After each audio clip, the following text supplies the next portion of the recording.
Direct from our studios in Bergenfield and Rivervale, New Jersey, the Clinton Avenue Reformed Church is proud to present Moses, Stories for the Young.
Hello, my friends. Welcome back to our Stories for the Young. All the stories about Moses. I hope you remembered what we talked about last week, because this week is again a continuation of the Moses stories. Remember, Moses would someday become an old man who received the 10 Commandments from God himself. And those 10 Commandments are rules that we try to live by. They're a gift from God. They're not harsh. They're not bad. No. God gives them to us as a gift so that we may live well. Now, you do remember last week, Moses, as a little baby, his life was sought. His life was in danger. And remember, his mother put him in a basket and hid him in the reeds until the king of Egypt's daughter, the princess, found him and took him into her home. But when he was really little, Moses' mother was actually hired to take care of him by the princess. When he didn't need that much care as a little baby anymore, he went to live in the king's palace. Now, how many years did he live there? We're not really sure. How much did he realize he was a Hebrew? And remember, the Hebrews were slaves in Egypt. How much was he a Hebrew in his identity and culture, and how much was he culturally an Egyptian? Again, we're really not very sure. But when we read this story, when we hear this story, we'll know certainly he had a sympathy for the Hebrew slaves. Now, I bet somewhere in school you heard about not being a bully and how to deal with a bully. You might be a bully, you might be a bystander, or you can be a buddy. Now, you remember what all that is. A bully is someone who picks on other people, especially weaker people, and is harsh with them. A bystander is someone who stands around and sees this and probably isn't very happy about it, but doesn't have the courage to stop bullying. But then there's a buddy. A buddy is someone who sees a person being bullied and says, "No, that's not right. No." And goes and helps out the person who's being bullied. Well, this is a story of how Moses, who grew up in the palace of the king of Egypt, is now a grown-up. And now he is a buddy to someone getting bullied. But he didn't do it very, very well. He did it in pretty much a bad way. Here, I'll show you what I mean. Now, remember I told you the Hebrews were slaves. Oh, there, you see that Hebrew slave with his back to you, right?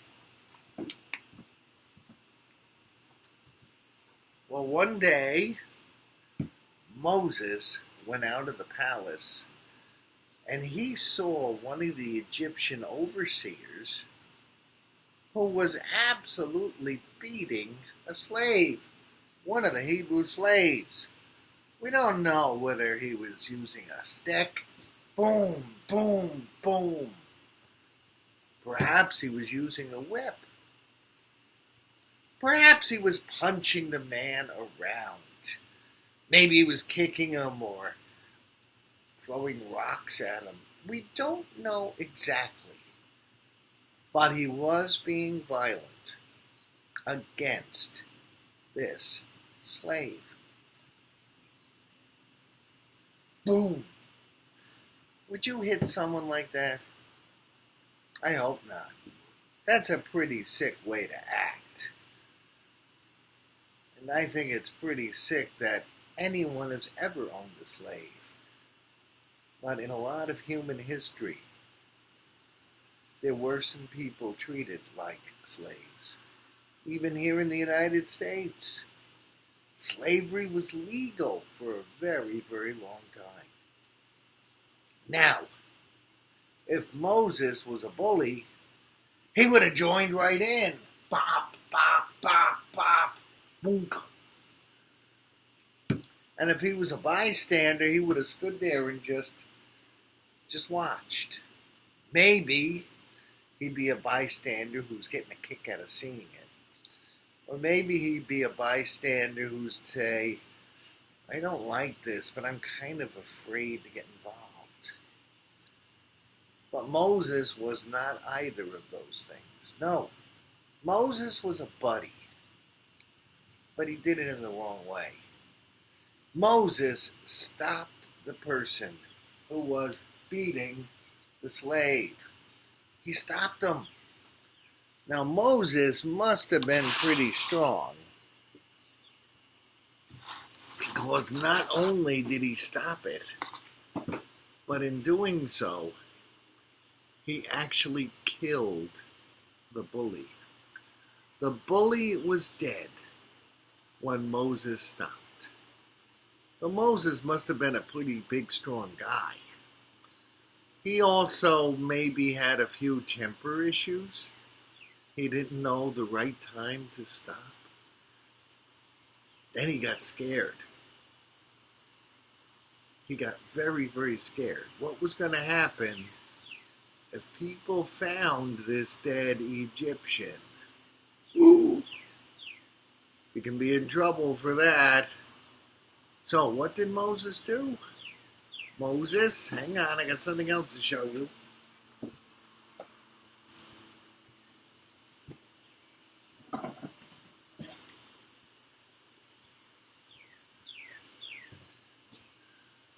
What do you think that is? That's right, it's a shovel. Moses picked up his handy-dandy shovel and he took the Egyptian he had killed out into the desert. Which I know you know from school, the desert is a very sandy place, just like at the seashore. So Moses dug a hole and he put the dead Egyptian in the hole. First he had looked around and said, Good. No one saw me. Excellent.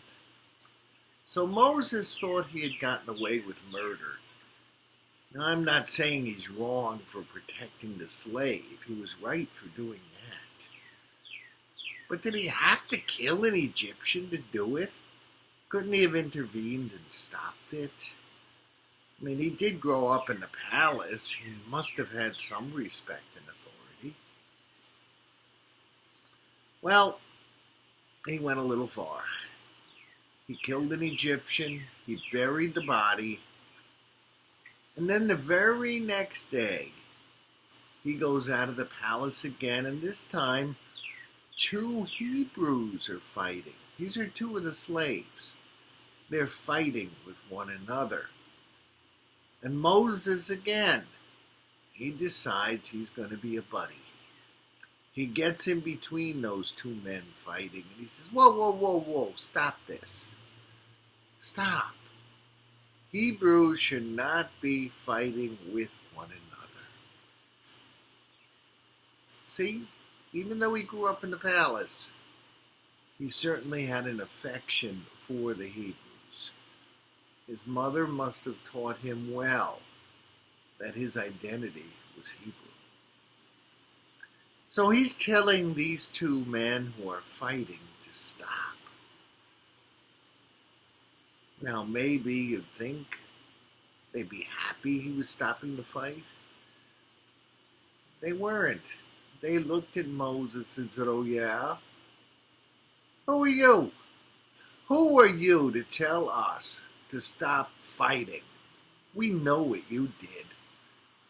You killed an Egyptian just yesterday, and you hit the body, and you're going to tell us how to behave?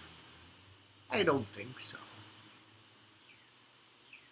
Well, Moses got a wee bit scared there. Moses said, wow, if those 2 Hebrews know I did this, obviously word's out. A lot of people must know that I did this. This is not going to go well for me. And so Moses left the city. He went out into the desert. He went out to go live somewhere else. And he settled in a land where there were a lot of shepherds, because there was an oasis. You know what an oasis is? That's like a little pond in the desert. And people who have sheep and other animals, they would travel in the desert to these places so they could water their animals. But that's another story. Moses leaves Egypt. Now, Pharaoh, that's a fancy word for king. Pharaoh, king of Egypt, hears about this. He hears that this boy who grew up in his daughter's household and palace has killed one of the Egyptian overseers. He's heard that Moses has fled. You think Pharaoh was going to be happy about that murder? Pharaoh said, oh, Moses the murderer. When I see him, he's not just going to jail, but I'm going to have my soldiers kill him. So now this is the second time that Moses' life is threatened. The first time we talked about last week, when all the boy babies were getting killed, drowned in a river. That's sick. Now the second time, when the king of Egypt said, when I get my hands on Moses, he's a dead man. So Moses, he's already been chosen by God, even though he doesn't know it yet, to do great things. So Moses walks with God, but he's also walking in a very, very dangerous life. Twice now, Twice now, his life has been in danger. Now he's hiding near an oasis out in the desert. What happens then? Well, I'll tell you that next week. I appreciate you listening to this. Thank you. Please, if you're watching this on Facebook, like it, share it, make a comment. I want more and more kids to hear these stories. Because if we don't know about God, how will we know who we are and what God expects from us? Thanks for listening. Please share. And you tell a friend. It's great talking with you. I'll tell you all about the oasis next week.